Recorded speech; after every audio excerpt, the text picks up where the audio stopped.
you had me to believe. As much as I say I don't want you, I sit up at night and I think the states made on me. It's really good. My love ain't free, made a fool out of me. Now she say that she perfect in the captions. Wonder what happened. I'm always a girl before the girlfriend. Yeah. I'm always the one who put the time in. Yeah. Really good. Yes. I'm always the one who did you right. Never got it right. Never got it in return. It's alright. And at this point I know how this story ends. I'm always a girl before the girlfriend. Yo. Shit was hard. That shit was fire. Niggas is on fire with that joint. We really love music, but like it's just hits different when the artist is actually in the room. Yeah, with you can vibe with it, right? It's different, You bro. can vibe with it. Yo, that was Girlfriend by the beautiful Chanel Alexus. Back it up.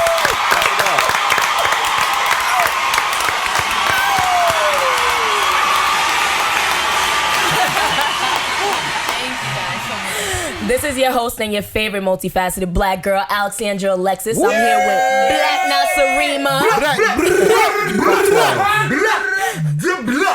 Some new Naga. Naga. SOS Brady. SOS. Talk about it. We got our couch niggas. We got the one and only Lucy. Dr. Deuce. Dr. Duce. We got Soon. Soon always gotta get the nice one, you know? Yeah. And then of course behind the scenes we got the one and only MVP, Todifer. Oh grubbing, my God. Good. Killing it. Full meat parm. My guy's been working all day, bro. My guy's been working all day. We finished sessions, now we in Pass The Aux. Yeah. Yes. Super dope too. Y'all got some dope shit. And then we got Josh. The manager extraordinaire. The manager extraordinaire. Yes. And then I know you all are looking right now like, who's that beautiful baddie at the end of the table? And of course, the beautiful Chanel Alexus. Thank you so much for coming on. Let's go. And this is not the first, not the second, but the 18th episode of Pass The Aux. That's us.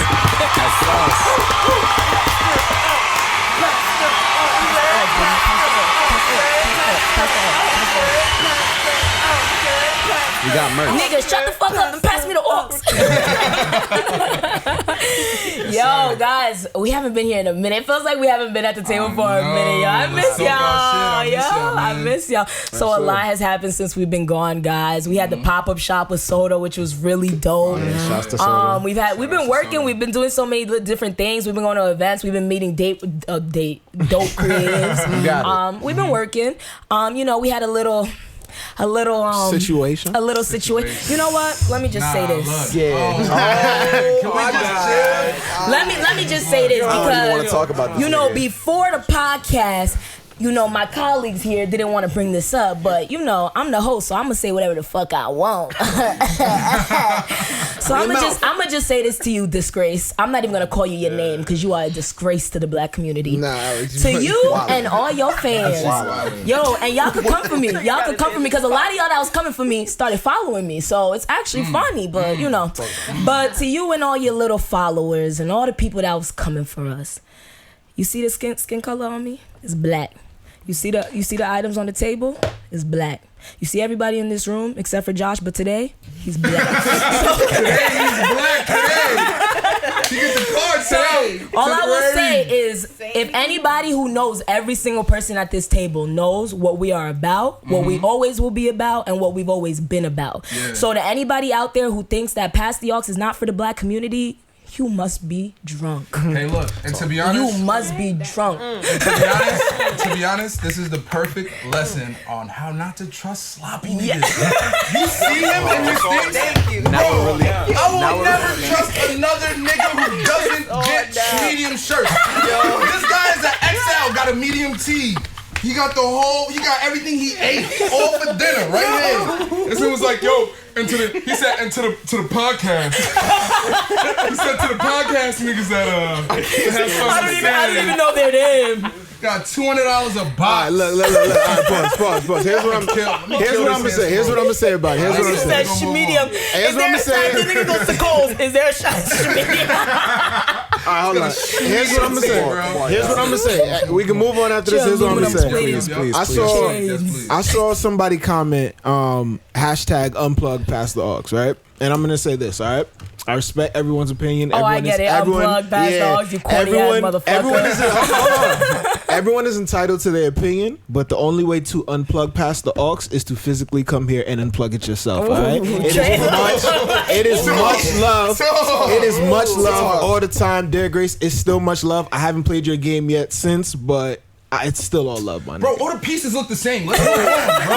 Let's move on. Let's move on. We got a beautiful guest. It's all love. No. So before we start off the show, definitely thought that we should have a moment of silence for, the death of Juice WRLD. I know that shocked the community. Every time an artist dies, it always really shakes up the community. But it just hits different. He just turned 21. He literally died 6 days after his 21st birthday. That's wild. And he was only 21 years old. And I just remember, we even talked about it on the podcast, Lucid Dreams, how that song really made us go back to childhood kind of, and how his music was really going in that direction. And I really think we just should have a moment of silence for that, for his family and everybody who's affected by his death.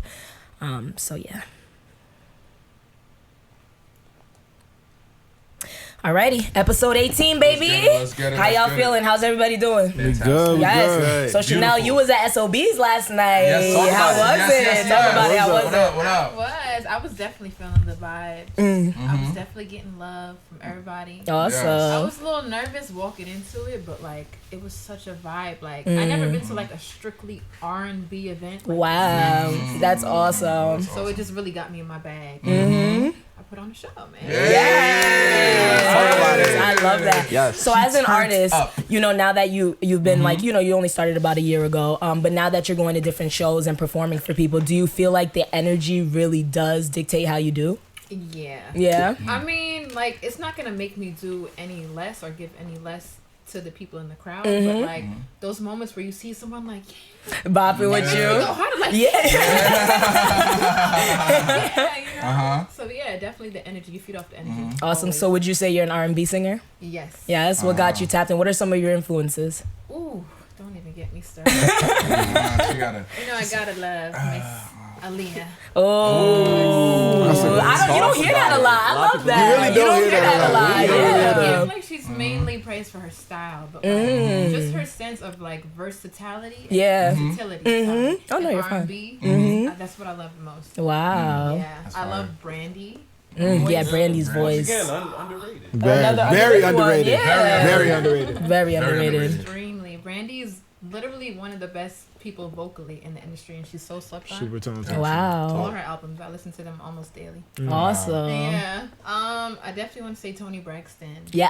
Tony's fire. You listen to her album with Babyface? Roller Coaster is one of my favorite songs ever. Love that album. Everything about her. Yeah, Tony's gorgeous. Everything about her is amazing. To this day, she's still giving me the same feeling. That's what I love. Yeah, aging like fine wine. Right? Yeah, she's really dope. Right. So to the people, explain real quick, where you from? Where are you from? I'm from Plainfield, New Jersey. Jersey in the building. Jersey. He always gets hyped because he's the only Jersey one in the group. Oh yeah, Black not even from Jersey. You don't even go there. Go there. He don't even go there. What type of shit? Nigga, we was there yesterday. Nigga Tom the instigator in the back and shit. Finish your beef stew over there, alright? Wow. Finish that up. Nah, but you say you're from Plainfield? Yes. Okay, Plainfield, cool. Nice. Yeah. Nice. So how you from Jersey and one of your influences is not the great Lauryn Hill? Whoa. Whoa. Why you do that to her? Don't do that to her. Don't move that narrative around. Don't do that. Don't do that. Don't do that. Now Lauren's a go. Yes. Lauryn Hill. Yes. All the way down to the ground. Yes. Yes, definitely. Awesome. Isn't Whitney from Jersey too? Yep. Whitney's from Jersey? So many from Jersey. Wow. So many. Like, so I just didn't want to, go on and on. Yeah. So I just picked the top 3 that come to your head. Yeah. Mm-hmm. So I have a question. I relate to the most. What made you want to do music? Because there are people, like you said, like how in the past year your life has changed, and in how you're developing and growing as a person. Yeah. Like as an artist, what made you really take? When were you all right, I'm gonna take this next step and I'm gonna really try to push this, for real? To be honest, I was always really scared to sing. I've always been kind of shy a little bit. Yeah. Just a little bit. Just a little bit. So when I was younger, I used to record myself in my room doing covers, and I would do YouTube videos. And there was one video I think I did "Stay" from Rihanna, and that one got so many views, 50,000 views. I didn't know. Ooh, wow. Let's go. I'm like, wait, people actually like this. Yeah. I gotta do this, but I don't know. I was still in my head at the time. I was still I don't think I'm ready to put myself out there. That's when I was I want to start writing and just training my voice, and years on, here I am. What do you think is one of your biggest challenges as an artist? Not even a female artist, but just as an artist per se. What is one of your biggest challenges stepping into the music game? One of my biggest challenges, I would say, is standing out. Music is going so many different directions. Ways. R&B is sounding like rap. Rap for real though. R&B. That's it's hard to stand out when everything's kind of meshed in one right now. I feel that. And that goes into one of my questions. As a female artist, do you feel like it's hard to stand out? Yeah. Yeah? What do you feel like are some of the pressures, some of the things against you? Well, definitely image. I mean, I'm confident in my own skin, but I know that other people, they base image off of everything. Content, definitely. A lot of people these days are kind of all singing about the same thing. Yeah. The same thing. So it's I try to push myself to go out there and actually give a story or something behind it. And performance. A lot of people are not really digging into that showmanship these days. So I kind of want to bring that back. Yeah. Well, that's awesome. Yeah. So are you a performer? Would you say you're a performer? Yeah. Yeah. I do a little thing. Turn up. Quick 1, 2 steps. What did Erykah Badu say? She says when you're recording, you're perfecting a moment, and when you're actually performing, you're creating the moment. Yeah, you know what I'm saying? I believe it. I always look at those paradigms when it's when it comes to performing and creating and how they're vastly different. You're so smart, bro. This nigga's stupid. This is an intelligent black man right here. This nigga's stupid. Smart. This nigga's stupid. Talk your shit, boy. He gets bitches. Where? Right there. Oh, she a bitch? So this a narrative you running? Oh, no. That's what. Get him out of here. This is what they said? Alright, so what did she say? Back to Chanel, Pass The Aux. Pass The Aux. So, we have this conversation a lot. And, now that we have you here, I literally had to look back what's funny? But we have this conversation a lot on the podcast. But having you here, I love it because, we could get it from somebody who's actually experiencing it. But, stepping into this industry as a female, do you feel the pressures of body imaging? Or, do you feel the pressures of having to live up to a certain image every single day? I want to say there was a period of time where I was oh my God, I don't have enough butt, or I don't have enough boobs, or whatever. But I feel so many people have fake body parts that it's bringing back their appreciation for real bodies. Yeah, which makes me more confident. They got a Build-A-Bear workshop. Build-A-Bear workshop for titties, ass. You can go in same day, leave out. Literally. Same day. In, out, whole new body. Literally. Let's take the fat from here, sculpt that, and put it all in the booty. And Literally. We're gonna just Literally. Dr. Miami, they be turning up. I'm not saying you're not big. Just the pain. I'm not tolerant to pain. So it's I'm good. I'll stay the way I am. Right, I'll deal with it. I'll stick it out one good time. But do you feel have you ever been in a situation for a shoot or a video? Have you felt other people pressuring you to maybe have a certain type of body image? Not other people, but it was well, I was in a girl group before. Yes. Anyone didn't know. Yes, girl group. Turn up. And it was I would see comments on other people's body parts. And dang, I don't get those. It was bad comments about. No, it was cause one of the other girls, she was more busty. Yeah, voluptuous. You know, Yeah. like Mm-hmm. So just like little stuff like that used to kind of play with my head. Make you a little self-conscious. Did you see it messing with your other bandmates? Did you see it messing with them, like their mental? No. Nah, they didn't care about it's it. just me. I just be in my head. Oh, okay, got you. How was it being in a girl group? It was definitely a good experience. Mm. I learned a lot. Made some great friends. But you know, I was waiting for the butt. Like, I was waiting for that shit. It was lined up. I was waiting for that shit. Back around. no, but I'm the type of person, like, I just need my space. Like, that's when I'm truly myself. It's like I need that me time. Yeah, so basically y'all finna square up. Like, I was like, I'm sick of you! I'm sick of this shit! I'm sick of y'all! I'm sick of y'all! Yo, when Brady tries to do girl impersonations, I'm just like, that's how we sound, bro. That's not a girl impersonation, that's a fed up person's. Oh, fed up. I'm fed up with this shit. Gender neutral. The phrasing. All right, so before we get into today's topics, I just wanted, for anybody who doesn't know you, what would you want people to get out of Chanel Alexus's music? I want them to get a feeling of, you know, you're not the only person going through this. I'm be in my feelings, okay?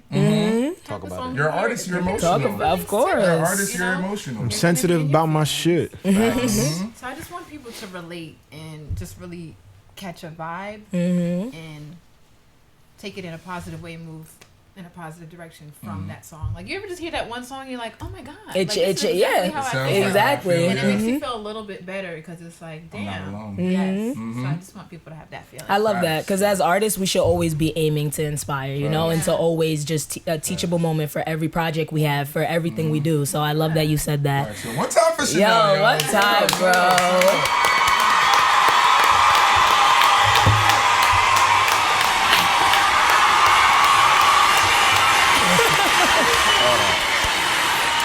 Alrighty, so in today's topic, so you know, stupid Christmas is coming around. Yo, y'all don't know I'm the Grinch. I am really the Grinch, bro. I am the Grinch. Fuck White Christmas. White Christmas.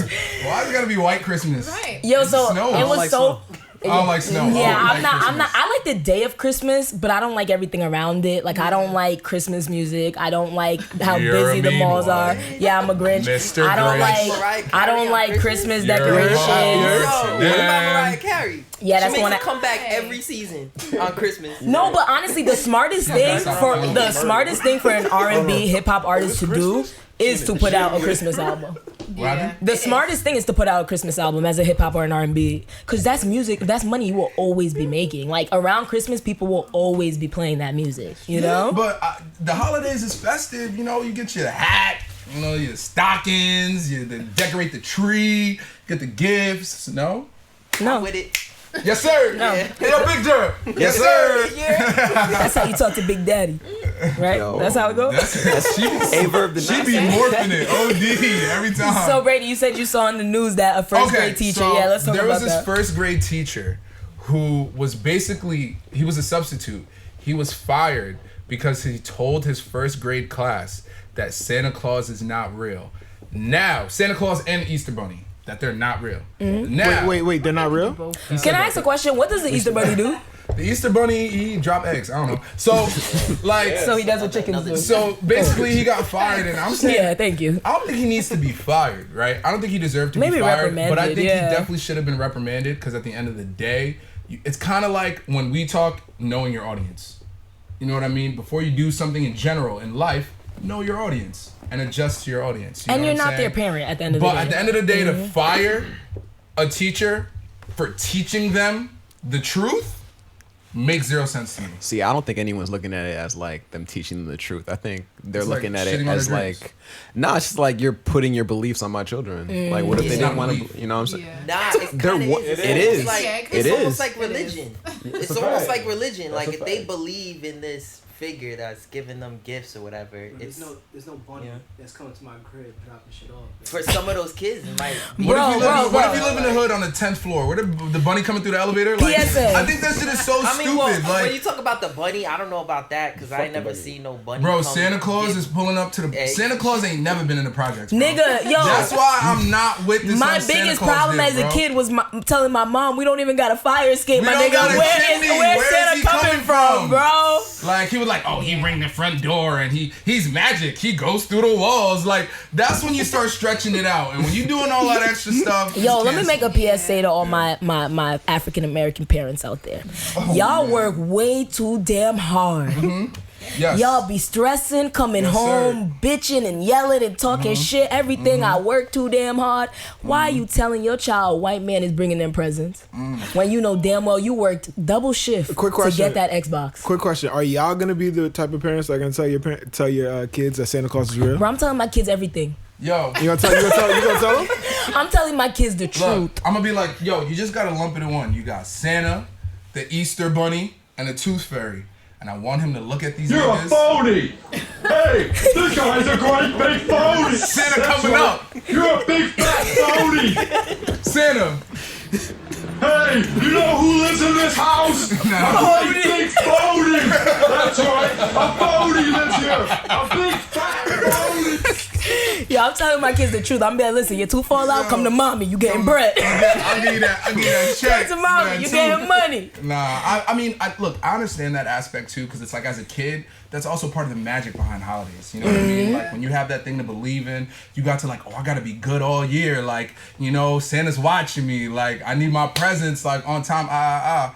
But on the flip side, I feel like that's also not fair. Like, how do you explain that to someone who doesn't have the means, who's been just as good all year? You saying, oh, Santa just likes him more? Y'all were both good. That's true. What's the difference? Santa didn't get me. And how come Santa don't look like me ever? Why Santa look like that? But that's the thing. But I also don't want to get caught up in that too, because if Santa was black, there are a bunch of white kids who would be like, why doesn't Santa look like me? So what do we make Santa? Do we make him white or black or Spanish? I think that's the thing. I think we should make have him an animal. We should have a color for everybody.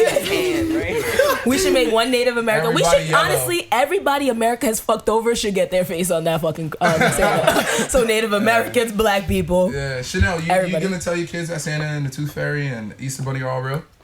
I feel like I'm gonna twist the narrative just a little bit. I might be like, Santa's real, but when you turn 8, He stop fucking with you. You outgrow. You outgrow Santa. That's real. Just so they can still get excitement. Then they start crying. They start crying at their 8th birthday, like Santa don't fuck with me no more. I'm like, little nigga, if you don't wipe them tears, I just don't have patience, so I'm not gonna watch my kid crying. Like I'm gonna be like, listen, I'm Santa. That's it. It's me. That's it. It's you know when me. the mommy's bloated in the belly? That's Santa. Wait, did anybody here believe in Santa? Like I think we all did at one point. We were kids. We all did. And I was devastated when I found out. It hit hard. You know, we grow. For me, I was kind of cool with it because I figured it out by myself. Like I figured it too. I went Facts. to my mom's closet and was like, presents. Like, yo, I got this. This is on my list. Like, you know. But when I figured that out, it made me appreciate my parents that much more. Yeah. It's like, holy shit, it's always been them. Like, they really care. But that also depends on you. Now you got Timmy, who gets really fucking mad. Really fucking mad when he finds out Santa's not fucking real. He's blown everything the fuck up, bro. This nigga's stupid. Daddy, what the fuck is this? Santa didn't send this shit. Yo, wildin'. So that depends on the kid, bro. Like, or the bratty kids that's like, yeah, but if it was Santa, I'd probably get my Xbox. I'm like, yo, nigga, you don't get your ass upstairs. Yo, for real. Kids are fresh, bro. Like, oh my god, that's too much. Pass the aux. I really wanted to know if Trey was gonna tell his kids. Nah. I knew it. I'm like, Mr. Black Conscious is gonna be like, listen, I'm a black man, you're a black man, you're black, black, you are Santa. Black. Every time Santa come up, Everything black. I'm gonna keep it 100. Like I'm Santa. Like I'm gonna keep it 100. I'm Santa. Your mom Santa. Your uncle Santa. Your older brother Santa. Everybody around you is Santa. Now with that, are you dressing up every Christmas? I'll do it. You gonna sneak in your own house every year? I ain't gonna sneak in my crib, but I'll definitely dress up. You leave one window open in the back, like, yo, you caught me. It's daddy. It's daddy. Ho, ho, ho. Oh, man. All right, pass the aux. Pass the aux, y'all. Pass the aux. Alrighty, so before the show we were talking about Juice WRLD's death, and who said it? Who said is death the new promo? I like. Oh my God, this nigga. The topic. So what's the topic?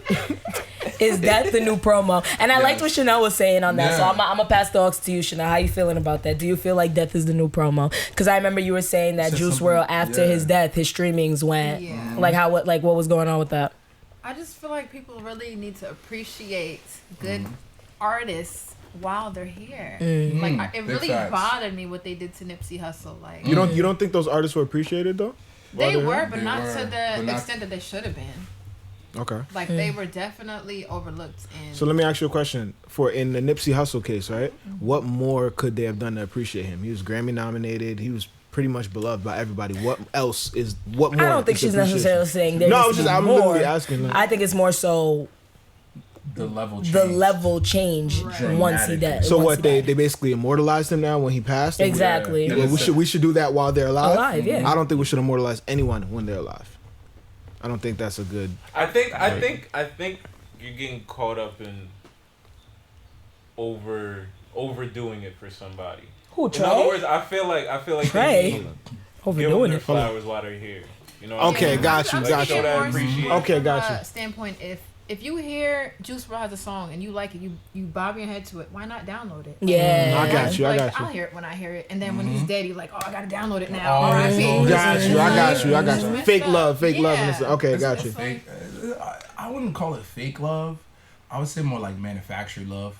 That's fake love. Yeah.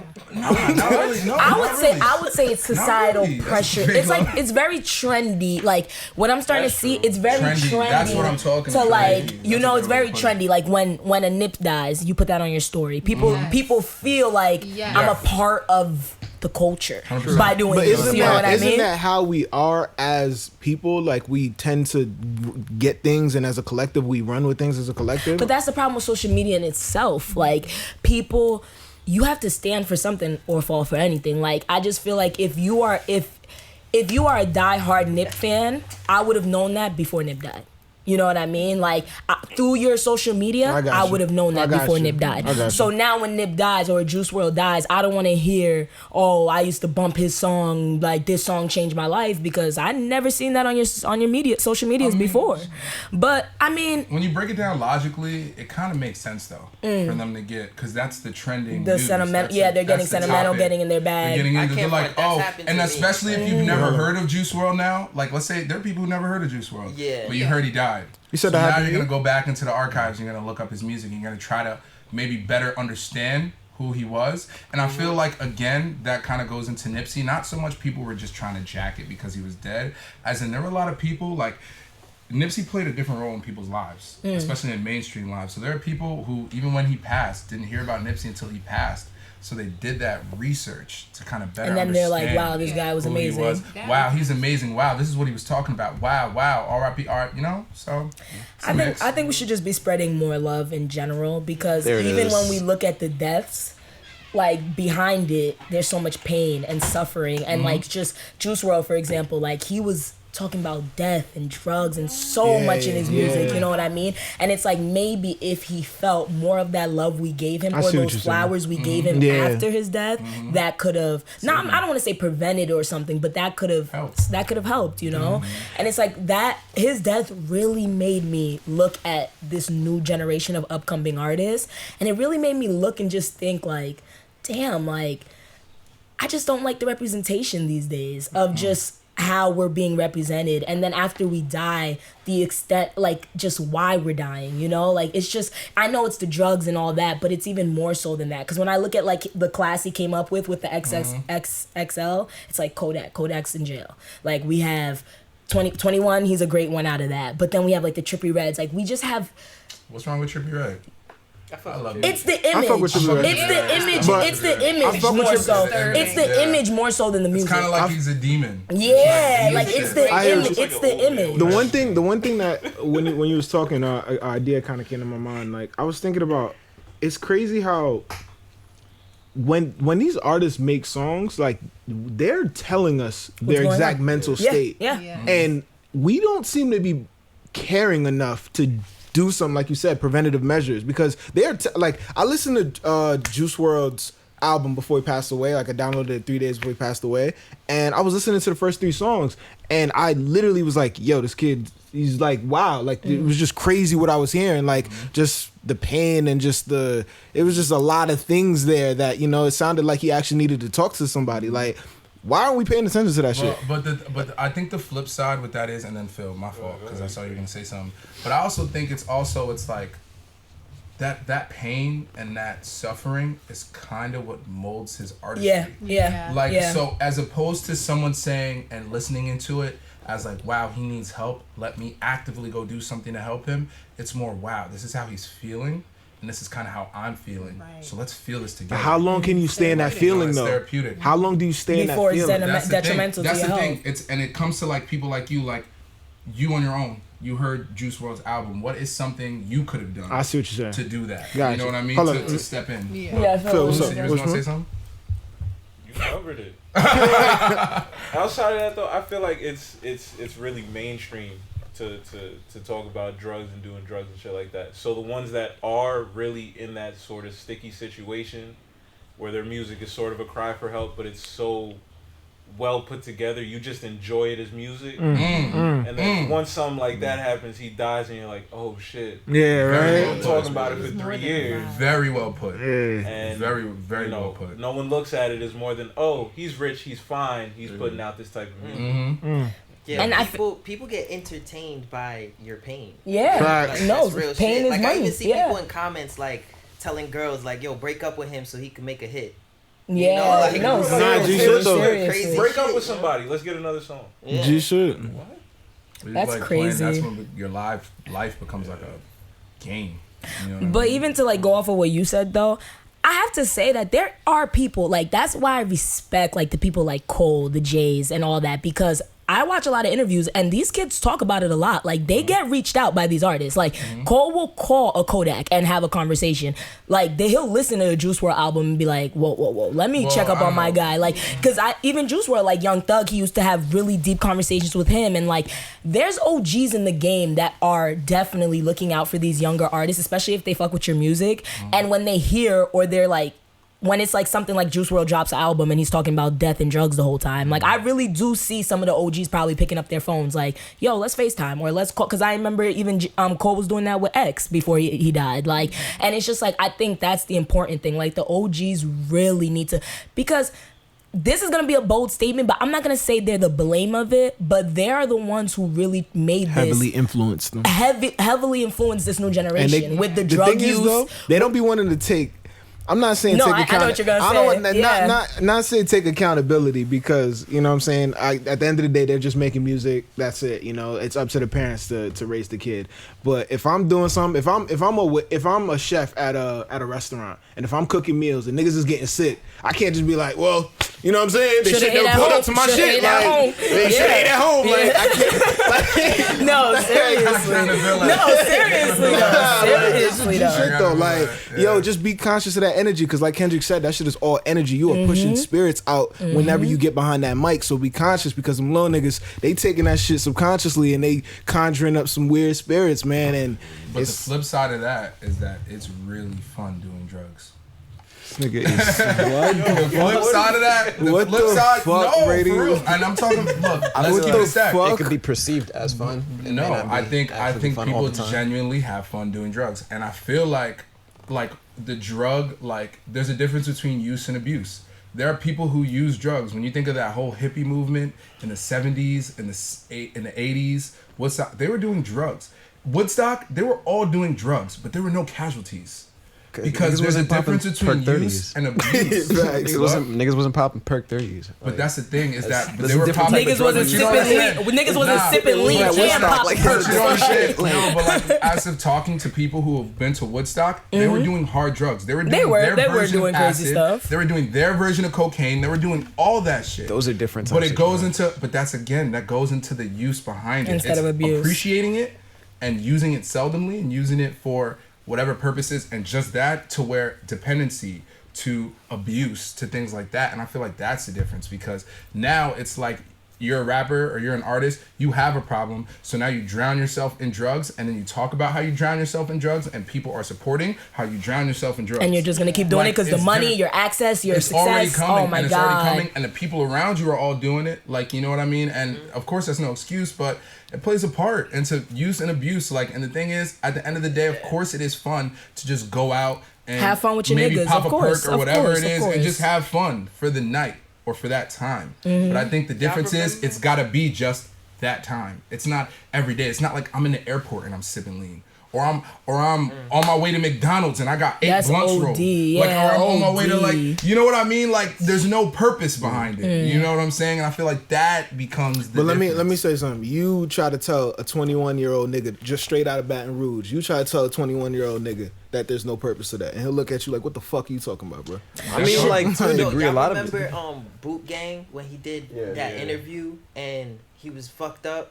Yeah, the Adam 22. Yeah, and all his boys is just like not caring. Enablers, bro. Like, Chanel, do you ever fear when you get to a certain level of success? Are you afraid of things like that? Of course. Yeah. Of course. Like, I've witnessed stuff like that just in regular life. So I can Wow. only imagine how When bad it's it is. amplified. Yeah. When it's so easy access. It's crazy. And Josh, having you in the room as a manager, I really think managers, labels, you guys should really, when you're signing an artist or when you meet an artist that you want to make a star or whatever, check their mental health. Like, really check up on that mental health, and like, really, even if you have to bring them to a doctor and find out what's going on with their head and where they're at, because I feel like if a lot of labels and managers did that, their artists didn't have to drown in that pain their entire career. You know what I mean? I feel like it's about the money, but let's make sure they're good so they can keep giving us money. You know what I mean? Like, 100%. yeah. The reason why we're not in the girl group anymore. No, I'm just joking.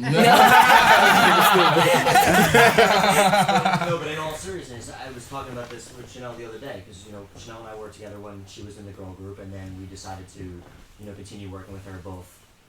Solo team and Zone, the production team as well. And part of what I was saying to her the other day is, listen, everybody has their shit. Everybody has their issues, and everybody has their things that's going to bother them along the way. And this business is fucked up. So there's a lot of speed bumps that you hit along the way. And I feel like people, for the most part, fit into one of two categories. You are inherently a pretty good person, or you're inherently not a very good person. And I feel like if you're working with good people that are, for the most part, mentally stable and have some level of intelligence, then you can get through those speed bumps together. Yes. And you can get through any of those issues that come along the way. And because those people, inherently good people, are not going to try and fuck you over. Yeah. Got you. And they're going to actually care about your and mental there's health. a range in each category, I feel like, but for the most part, I feel like you fit in one of those two categories, and I don't fuck with the other people anymore. Of course. Of course. Because I've been in this business, and because I've seen You've seen it. You know exactly who he talking about too. She said, That's not. she looked at the camera and she said, he's talking about you. You remember, you was there. She said, you were there. I'm talking about people that show. Nah, yeah. Of course. I'm happy to hear that, and I'm really happy to hear that because it's really important. Like, even to the rise to the top, even if you change managers, you get new people coming on your team to always make sure that they're mentally stable and make sure that they care about your mental health. You know, because the second you start getting people that are just watching you in interviews, make a fool of yourself, and act up and act crazy, those are enablers, and they will always be here. That's how I feel when people say they're selling their soul. Like, you're just doing anything for that money. Like, you gotta keep the right foundation. You gotta have the foundation. around, Yep. always. I'm so big on energy. So I just feel like the people I have are good. So. You good. Fingers crossed. Alright, Yo, so in the last week, honestly, I think we had this conversation where I was talking a little salty about Oprah, but you know, now that the masses finally have picked up where I left off. Can I say something real quick? Be careful. Be careful, bro. Be Remember, you remember this podcast is not for black people, so let's not get crazy. I want to tell you something. I think personally, so basically this whole thing about Oprah is we're saying that, like, basically Oprah is doing the documentary on Russell Simmons, Simmons because there's a lot of sexual assault allegations and rape allegations that are clouding this man's career currently. And she wants to do a documentary about those allegations. And this is fresh off of that Michael Jackson expose where she rounded up all the Michael Jackson people and had a whole documentary on things that happened with him. And I really think it's funny because, again, people are they're gonna see this and they're gonna say, oh, you're making everything about race. Why has it gotta be a race thing? He's a bad guy. If he has these allegations, he's a bad guy regardless of the race he is or whatever. But you are actively choosing to do this. You're Oprah. You don't have to do this. You have your own network, shorty. You have your own network. You don't have to do this. Especially someone you once considered a friend. Now, she could have her own reasoning behind it, but me personally, I believe there are plenty of other people, not black, that are doing way worse than my guy is. She got mad Steen friends. And you remember what I told you about the Steens? The Steens. Bro. The Weinsteins, the Dinesteins, the Heinsteins. All these people are bugging out. But she doesn't want to do an expose about them. You know why? And this is a bold claim, but I'm going to look you in your face, Oprah. It's because they're in your pockets. That's why you're not doing that. It's because they're in your pockets. They're in your network. That's why you're not doing that. Everyone in the boardroom, when you were trying to do this to a friend that you had on your show that you had a connection with, they were all like, yeah, this is a great idea. Yeah, do this. Push this narrative because it's going to distract from the other people who are doing the exact same thing that just don't happen to be black. To be devil's advocate, I was listening to Oprah talk about the Michael Jackson thing because you know she got a lot of backlash for doing that. And what she said was the reason why she thought it was very important for her to do this doc on Michael Jackson, and I'm pretty sure she'll say the same thing for Russell Simmons, is because when she had her Oprah Winfrey show, she had Michael Jackson on up a lot of times. So she felt like it was a duty since she used to have him on the show and they were like chilling friends and everything. Since she used to basically promote him, it was her duty now, knowing everything about the allegations and everything, that it was her duty to now be the person who facilitated that documentary. So my whole thing is, so basically black people were the only people to come on her show who had dirt? I'll drop this right now. Weinstein got off for $25 million. He ain't got to go to court. He doesn't have to admit anything he did. But yet Oprah's out here exposing a man who has admitted his faults and has tried to fix it, but my biggest it's just like these are okay, not to say that because this was 40 years ago we should just sweep it under the rug.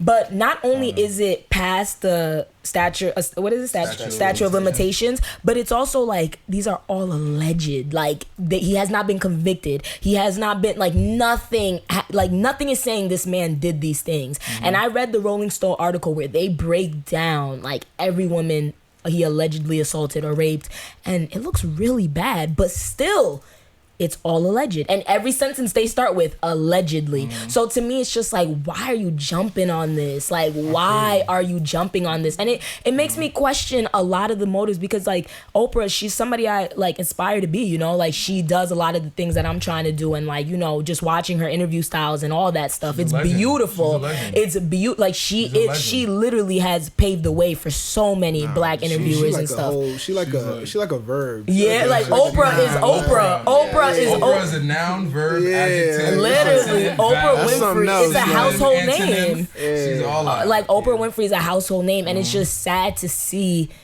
Honestly, the older I'm getting, the one thing I will say is that song that J. Cole wrote, False Prophets, it's starting to ring a little differently. It's starting to ring a little differently as I'm aging, bro. Like that stuff is crazy, man. I mean, Black, what do you think about like that? Like about this? Targeting. I mean, y'all covered everything. It's targeting. I don't know if people are in her pockets per se, but she has an agenda, and the agenda is to keep light on certain people. So, come on, Oprah. What's up, Soon? Y'all think Oprah's come up was authentic? Hey, I don't know. I don't think so. What does that mean though? Nah, hold on. I think she kind of sold her soul a little bit to get to where she was at. Especially in the time where she came up as a black woman, she did something. She was too big, yo. I don't know. It's a mix of that, because I literally have studied Oprah's At the time she came up, she did something. Oh man. But I kind of studied Oprah's like rise to fame, and it's a mix of that. Like I feel like the thing with Oprah is kind of like she was the only one doing what she was doing at the time. So it was kind of like right place, right time type of, like, not to say she wasn't working hard and everything. Like, of course she was putting in those hours, but I'm saying she was kind of positioned in a very good position that took off from probably selling her soul. She was handing out cars like breath mints. Yeah. You get a car. You get a car. You get a house. We got Janet on, and we just built Janet a new $500,000 home. Yeah. Yo, there would be white.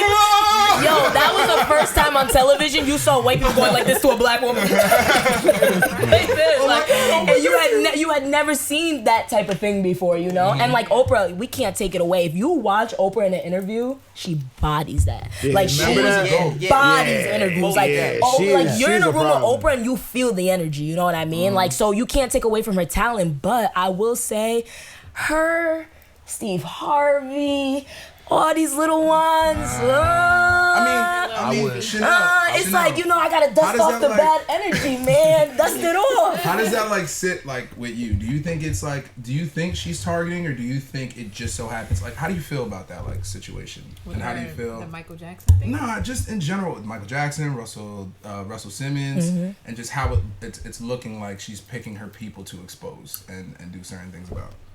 You have to remember Oprah is a producer, so I feel like she knows these are things that people want to watch. She knows these are allegations that's going on for so long. Let me gather the most convincing evidence and put it right here for everyone to see, and let me make this money. That's what I think.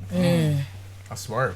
That's true. Insane. She's a businesswoman. Like, at the end of the day, man, like, it doesn't matter. Like, we look at black successful people and we're just like, oh my God, they're black. Like, I have to love you. I have to, you know, praise you and look up to you. But yo, black people make mistakes too. Black people is out just for money too. Like, it's not just always black and white. To call back the fact that you said that, it kind of calls back to the whole Derek Grace thing, where it's just like, yo, black people. Disgrace. We don't call his name. Nah. I'm saying though. I'm just saying, like, black people, sometimes the number one enemy for a black man is a black man. You know what I'm saying? You gotta kind of be conscious. You gotta watch out for that, because ain't nobody gonna tear you down like the nigga right next to you. No, for real. That's just G shit. I don't see color. Yo, you broke his necklace. You should be one to talk. Thank you, Phil. I still ain't get that shit back, by the way. Still ain't get that shit back. Don't worry, I'll give you the $2 after this. I'll give you the $2 after this. I'm gonna be, yo, you wanna know some shit? I did buy another necklace of that, and it broke like a week later. I was so fucking mad. I was like, this shit is cheap. Like, I told you.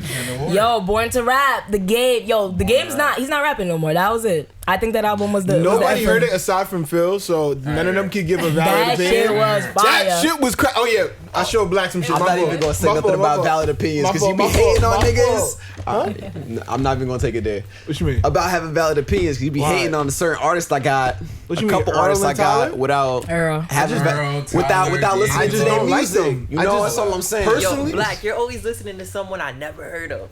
You never heard of Earl Sweatshirt? Y'all never heard of like Earl and Tyler. Y'all never heard of Big Jenkins. But you always bring up names that you never heard of before. No lie, he introduced me to Mick Jenkins though. Have y'all never heard of D'Angelo before I came on here? Like, what is this? The nigga with no shirt? Yo, y'all niggas was killing me for that. Yo, you was just a shirtless dude. Like, what? They hating on me. Like, yo, Kate Trinada's album just dropped yesterday. That shit was fire. Kate Trinada dropped a crazy ass album. So good. It was so good. Born to Rap was really good. The album cover was mad weird though. I shit was fire. Everybody pregnant. The pregnant woman rolling and sipping lean. That's cool. Can I ask you a question? You want to lean, baby? Can I ask you a question? Like, and this is like for Chanel. Do you feel like albums nowadays are more complex or less complex? And do you feel that it all depends on catering to your audience for the albums? Or is it more about original work? And is it complicated? Or is it just kind of like they're just going to put out something pandering to the fans? Something the fans want to hear, not so much something complicated that a fan would have to go and digest and try and break down. Yeah. Because Jay-Z in Famed, he was in an interview, he was talking about like, I can't digest the whole album in a day.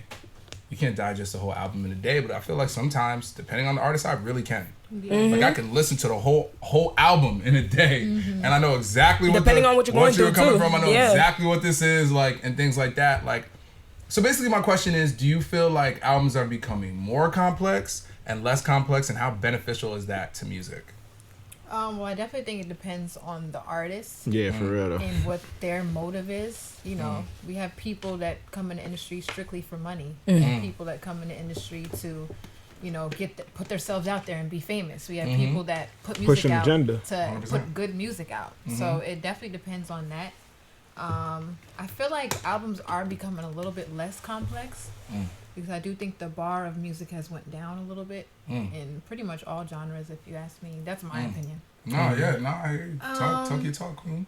But yeah, I feel like we just need to get back to that core of music. Like, it really bothers me how there's like ghostwriters in rap now. That really that shit takes. Yeah, who you telling? Who you telling? Who you telling? It's about where it started, and it's like y'all just ripped that part of it out of it. Like now it's just a gimmick. Yeah. Because at the end of the day, what made a rapper is the fact that you could rap. Right. Because at the end of the day, there's a difference now between a rapper and an artist. You're an artist. An artist can take materials and create something. They take tools, they take things that they're already given, paint, they get a canvas and they just whatever. Yes. Like, as opposed to a rapper is like, he's taking the whole thing. He's making the paint. He's making he's building the canvas. He's putting it on, and now he's titling it and he's doing all that. And I just feel like now you just need, like you said, the image, the gimmick, and then you don't need to rap.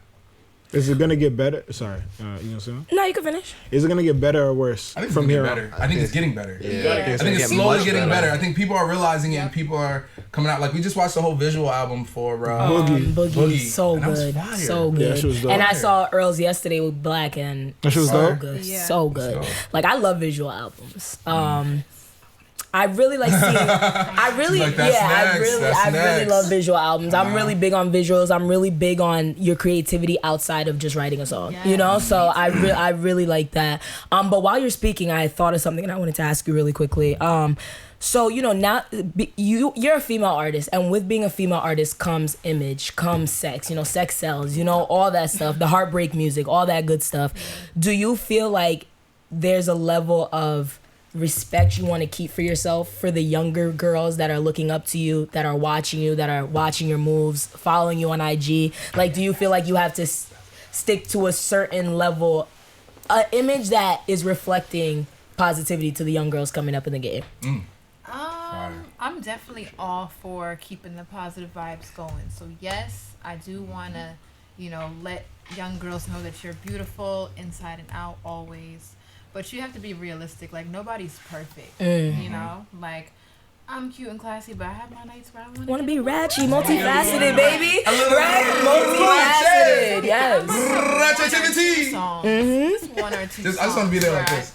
Do that other side just for those nights. Shut up, bro. Have those feelings. Like, yes. You know what? I want to be ratchet tonight. Let me put this new track from Chanel. Switched it up. Yes. Yeah. And young girls turn into young adults who also want to get a little ratchet from here to here. So it's okay. I feel with it. Nobody's perfect. Hey. So Chanel, with that said, on your way into the industry, do you feel like, well, obviously you're gonna keep the music true to you, but do you feel like you have to fit a mold as an R&B female artist nowadays, or do you just keep it straight to what is you? To your heart. What feels right. Are you speaking in terms of music or image? Oh, music. Music. I mean, I feel like I'm the type of artist like I get tired of a lot of artists because they sound the same. So my personal goal is to be able to deliver different feels. So I feel like I want to stay true to who I am, but still it not be the same thing every single time, you know. And with that, you got an EP coming out. How you feeling? Yeah. What's your EP called? Explain this. Talk about this EP real quick. I don't know about it. So the EP is called TGIF. Yes. TGIF for Thank God I'm Faded. That's when it's. It's not just coffee. Oh my God.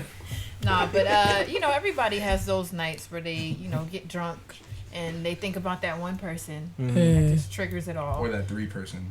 people. Right. It can go both. Whatever you're going through, we're all going through. But yeah, it's kind of just that journal, and it's in that drunk headspace where you have that liquid courage and you're just saying anything. And oh, word? Open. Yo, play a snippet of that Sweat song. Play a snippet of that Sweat song, because I think she was getting a little feisty on that one. Damn. Sweat, she's bringing it out. Let's go. Yes, sir. Yes, all right, so this is Sweats, butter. This is an exclusive preview of her that's going to be on her on her newest EP, and you said the beginning of 2020, right? Yes. Perfect. Can't wait. Thank God I'm faded. TGIF, motherfucker. Yes, this is when the Late Nevada girls come out with a cypher. Baby, I ain't mine. What you got inside? Can see your eye. Get up, take a ride. Yeah, you showing up. Left, right, sing, swing. Go on. Ooh, you got your grace on. Body language telling me you want a conversation. Tryna pick me up already, boy, you so impatient. If I put that trap in my back, you gon' be staying. I won't keep you waiting. You gon' wanna come up off a couple stacks. Hey, tell me about me, how you get it so fast. Pull up in that big body, showing off mine. When I bust a wine, I can feel it from behind. When I see you in your sweat, oh child, oh Lord. Tell them other girls, that's my shit. That's my shit. That's my shit.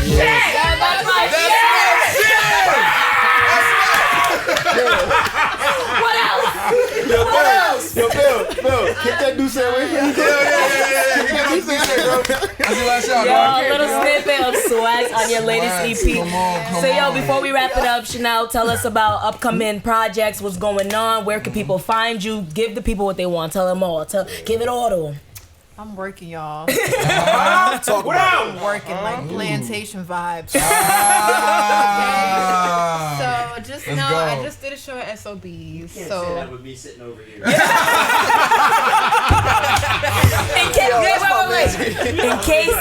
case the viewers are wondering, Josh is white. Josh isn't white. There's no such thing as white. Even for a minute, call my attorney. He's off-white. White people love having their attorneys on speed dial.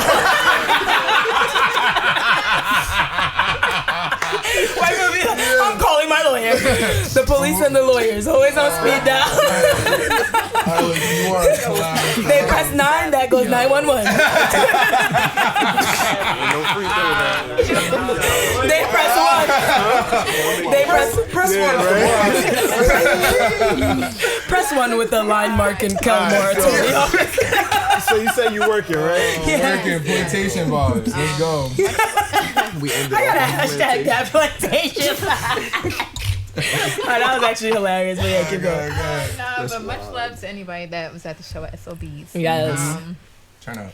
I have my EP, as I just told you, TGIF, dropping top of the year. So make sure to look out for that. Thank God I'm faded. Fuck. Okay. Shit is fire. Drink. Nah, but that's fire. Like, You don't drink. This cup got the same shit in it. Talk about thank God I'm faded. Nigga, you barely buzzed. That shit ain't moved, bro. Come on. Don't Bro, Trey disrespect on her EP, hasn't bro. been faded since he had hair and he could get a fade, bro. Yo, he got a On that note. Can we wrap it up? All right, so Chanel, I got one question for you. Now that we're going into 2020, what is the biggest lesson you've learned in 2019? The biggest lesson I've learned is to just be true to yourself. Don't ever change. Love that. If you don't respect it, somebody will. Gotta stay true. That's how good things come your way. People appreciate genuine vibes. And I love that. Yes.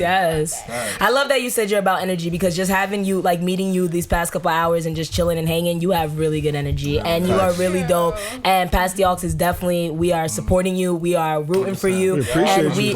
We appreciate you. And we cannot wait to see where life takes you, because I really see you being big, girl. I see you going far places.